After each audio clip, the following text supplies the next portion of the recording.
Start करें।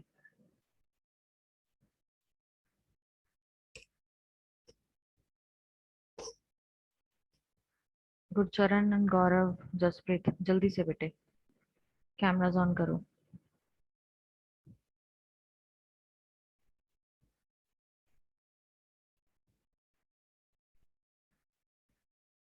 Okay class, आज हम टॉपिक करेंगे। गुरचरण कैमरा ऑन हो गया? जसप्रीत, गौरव, गौरव आपका कैमरा ऑन नहीं कर हुआ अभी दिया तक। हाँ मैम, नहीं हुआ। गुरचरण का हो गया, गौरव नहीं हुआ। गौरव एंड जसप्रीत कैमरा ऑन करो।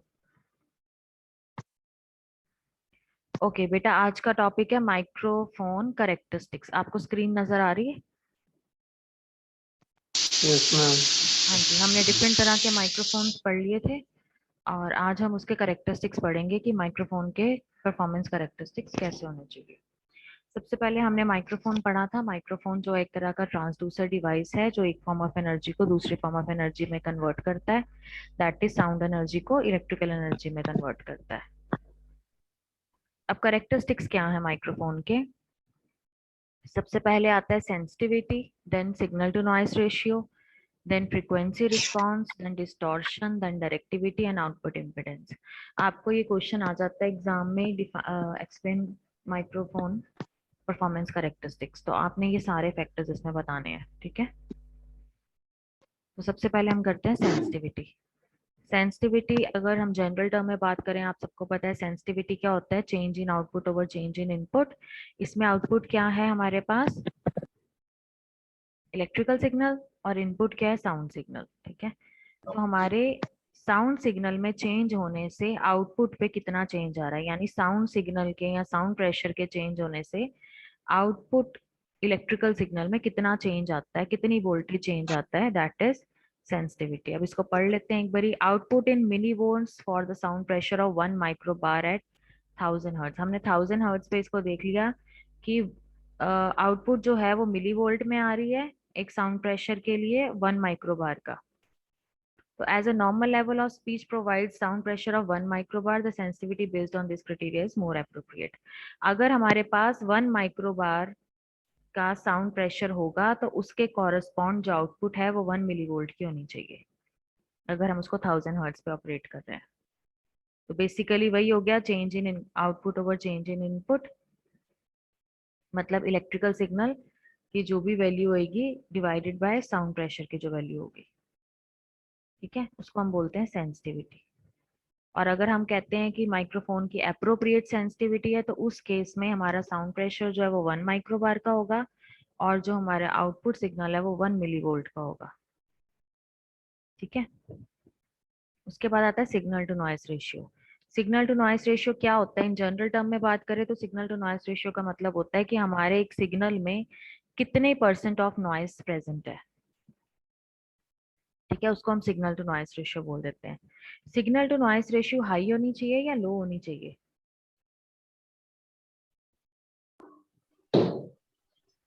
हाई में।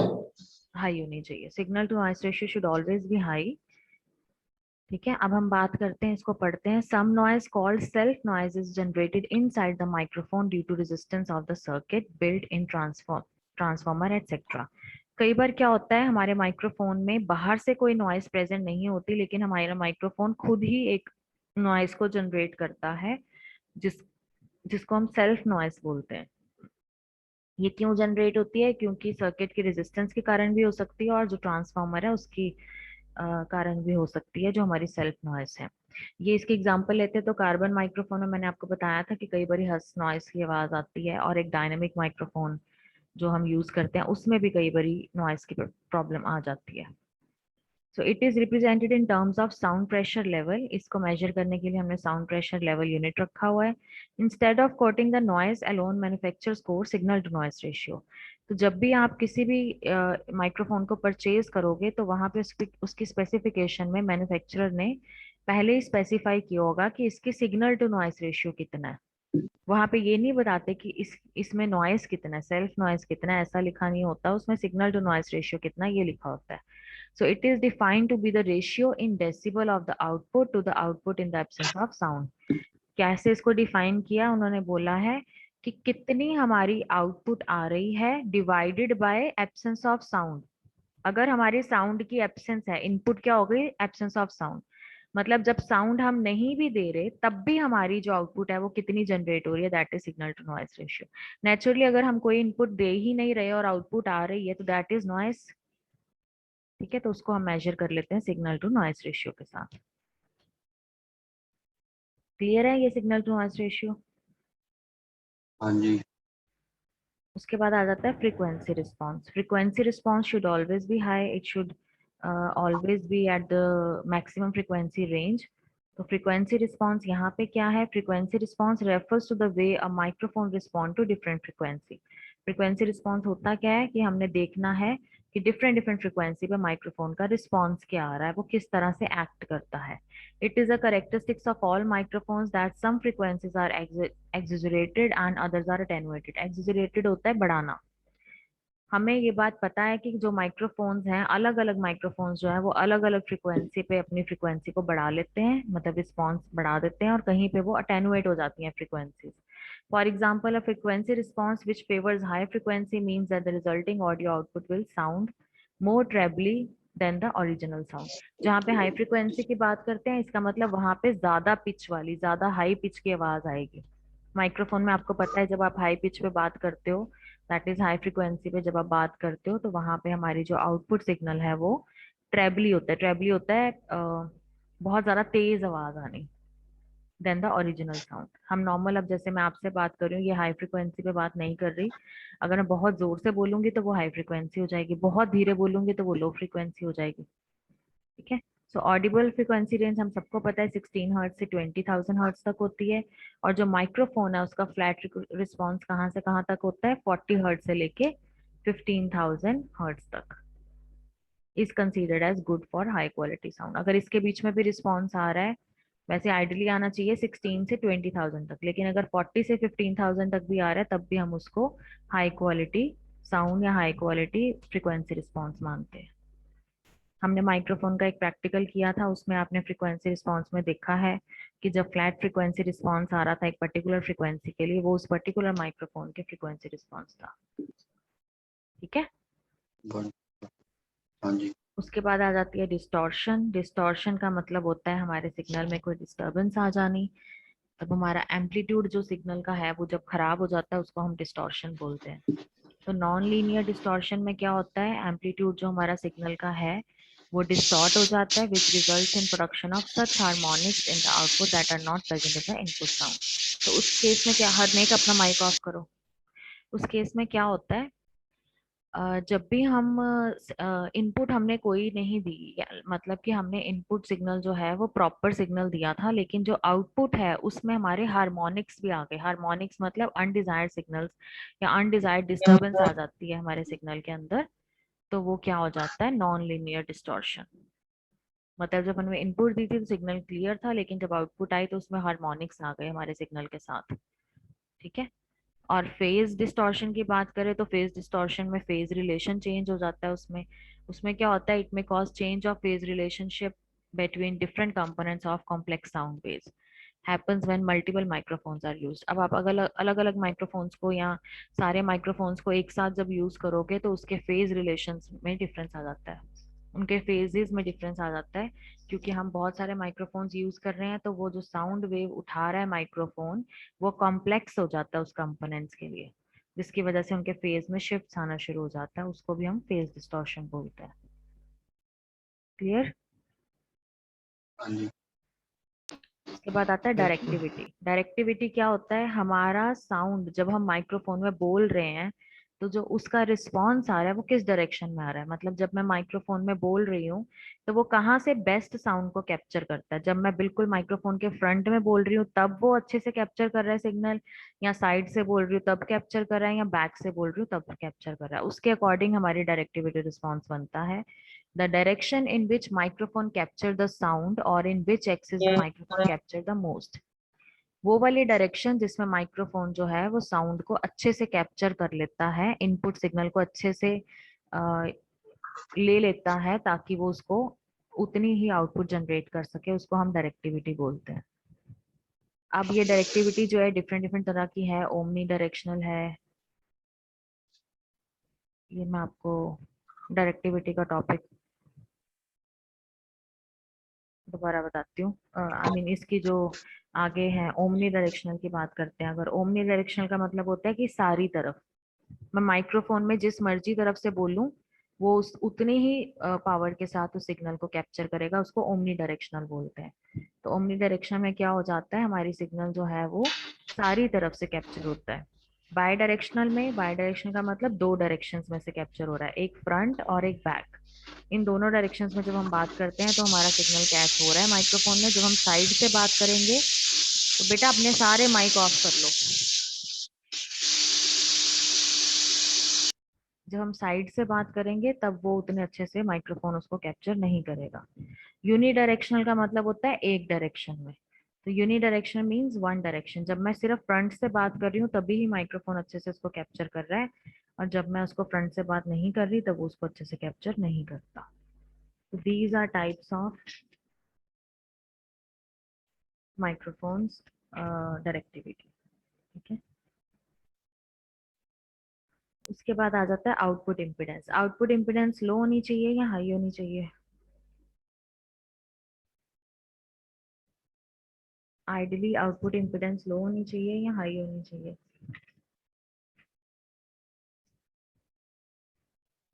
हाँ जी, लो। लो होनी चाहिए। तो आउटपुट इम्पिडेंस हमेशा लो होनी चाहिए। अब यहाँ पे क्या हो रहा है, impedance is an electronic term which measures the amount of opposition to an AC current.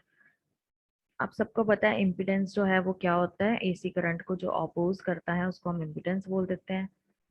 Technically speaking it is the combined effect of capacitance, inductance, resistance on a signal. ये आप सबको पता है इम्पिडेंस क्या होता है, तीनों का इफेक्ट, कैपेसिटेंस का, इंडक्टेंस का और रेजिस्टेंस का, इन तीनों के इफेक्ट को मिला के हम इम्पिडेंस बोलते हैं। इम्पिडेंस के यूनिट क्या है, ओम्स, और इसको डिनोट कैसे करते हैं, जेड के साथ। तो माइक्रोफोन जो है उसकी स्पेसिफिकेशन होनी चाहिए 600 ओम। A microphone with the specification 600 ohm has an impedance of 600 ohm। अगर ऐसे 600 ओम लिखा हुआ है दैट मीन्स उसकी जो इम्पिडेंस है वो कितनी है, 600 ओम। आइडली जो हमारा माइक्रोफोन होता है उसकी इम्पिडेंस लो होनी चाहिए। ठीक है, और इम्पिडेंस को मेजर करने के लिए जो यूनिट है वो ओम है। और आउटपुट इम्पिडेंस कब लो होगी, जब हमारी इनपुट और आउटपुट इम्पिडेंस की मैचिंग होती है, इम्पिडेंस मैचिंग हो जाए, सिग्नल जो है वो प्रॉपर तरह से ट्रांसफर हो गया इनपुट से आउटपुट साइड पे। अब हम माइक्रोफोन्स कर चुके हैं तो एक बार ये रिवीजन कर लेते हैं। मैं अब आपको पूरा नहीं बताऊंगी, एक बार डायग्राम देखते जाओ। मूविंग कॉइल माइक्रोफोन में बीच में कॉइल लगी होती है, जैसे ही हम साउंड प्रेशर देते हैं ये कॉइल मूव करती है जिससे magnetic lines of force cut होती हैं और आउटपुट सिग्नल जनरेट होता है। कैपेसिटेंस माइक्रोफोन जो इसको हमने कंडेंसर माइक्रोफोन भी बोला था, वो कैपेसिटर देखने में इस तरह से होता है। वो एज अ कैपेसिटर एक्ट करता है, जैसे इस डायग्राम में आप देख रहे हो।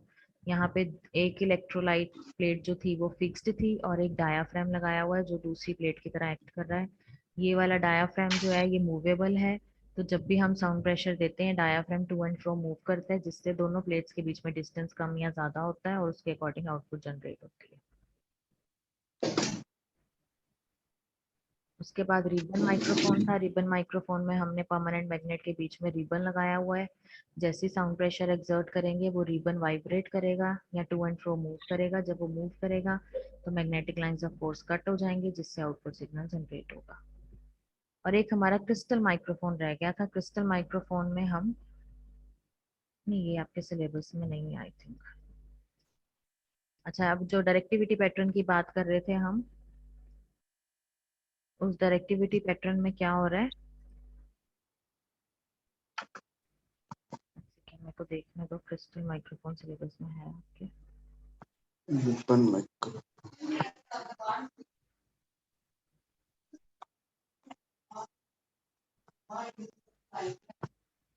नहीं है।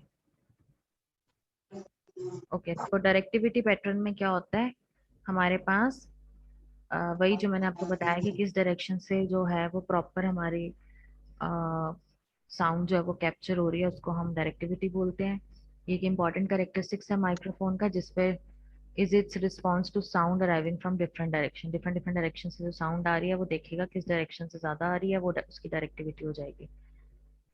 तो माइक्रोफोन में कैसे कैसे साउंड्स आती हैं, जैसे मैंने ओमनी डायरेक्शनल बताया था, दैट मीन्स वो सब तरफ से आ रही है, सेम टाइप ऑफ सिग्नल सब तरफ से वो कैप्चर कर रहा है, उसको ओमनी डायरेक्शनल बोल दिया।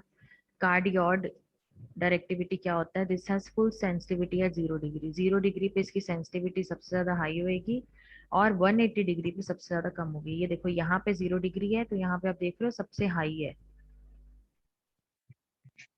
ठीक है, और यहाँ नीचे उसके ऑपोजिट 180 डिग्री है तो वहां पे सबसे ज्यादा लो है। तो हमारा पैटर्न कैसे बन रहा है इस तरह से, दैट मीन्स यहाँ पे सबसे लो और यहाँ पे सबसे हाई। तो cardioid microphone pickup only about 1/3 as much ambient sound as an omni. तो इसने क्या किया, सिर्फ 1/3 जो यू कैन से 1/3 हिस्सा जो है इसने कवर किया है इस पूरे पैटर्न का, उसको कार्डियोड बोल देते हैं। ओमनी डायरेक्शन में देखो सारी तरफ से था, 4 डायरेक्शंस में से इसमें 1/3 डायरेक्शन में से है।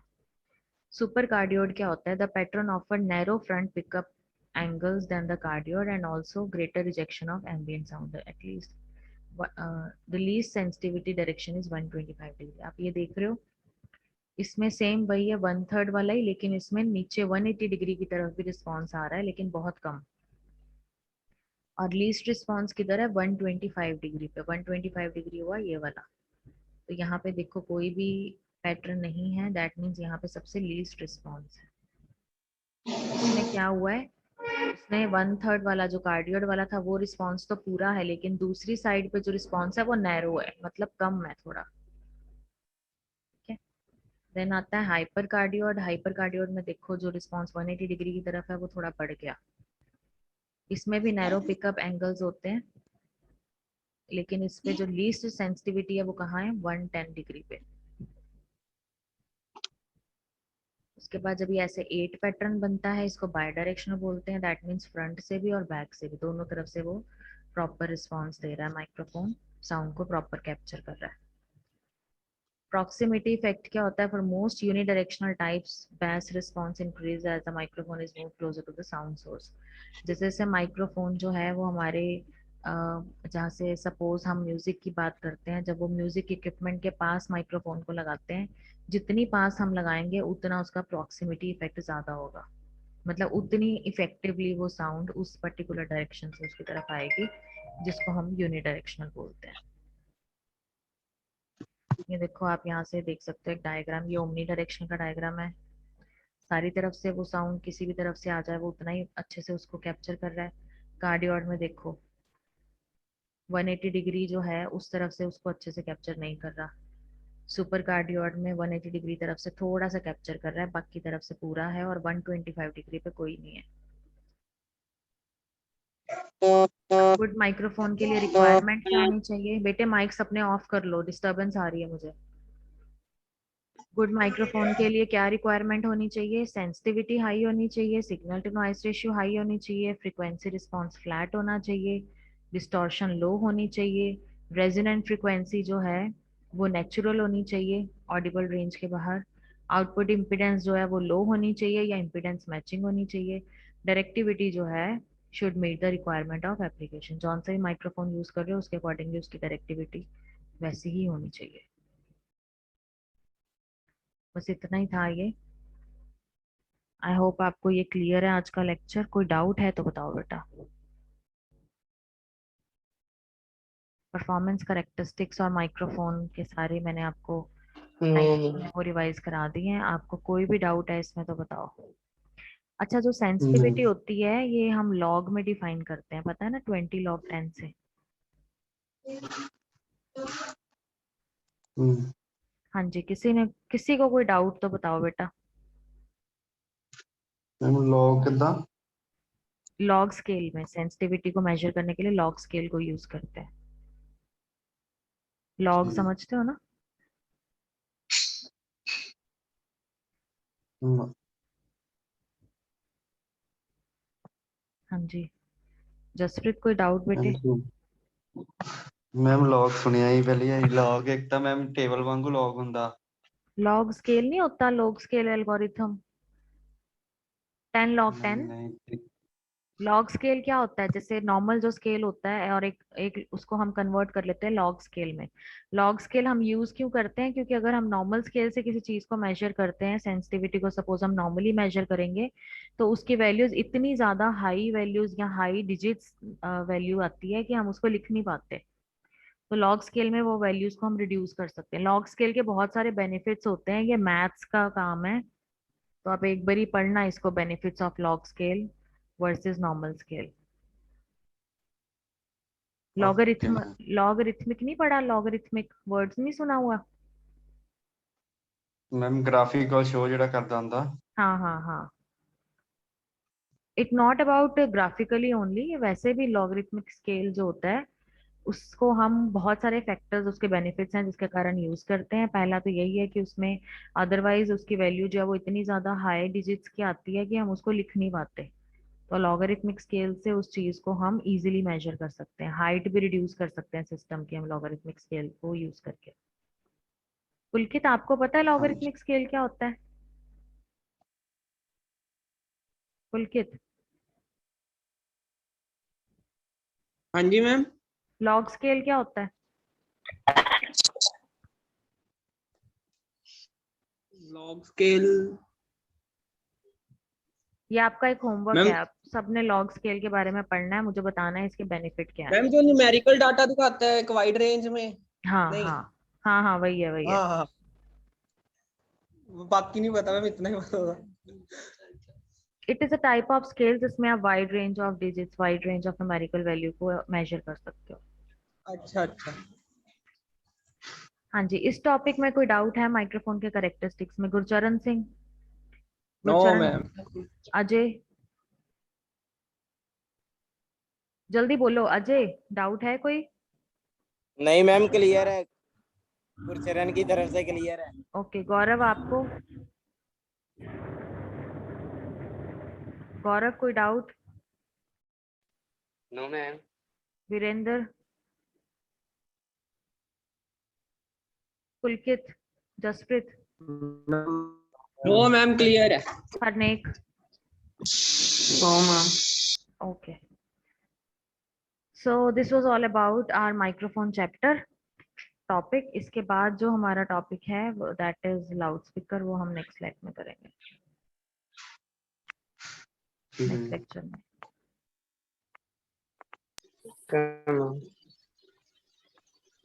अच्छा, इसमें से जो टॉपिक इम्पोर्टेंट है that is character performance of microphone, उसके अलावा carbon microphone, moving coil microphone और वायरलेस माइक्रोफोन्स।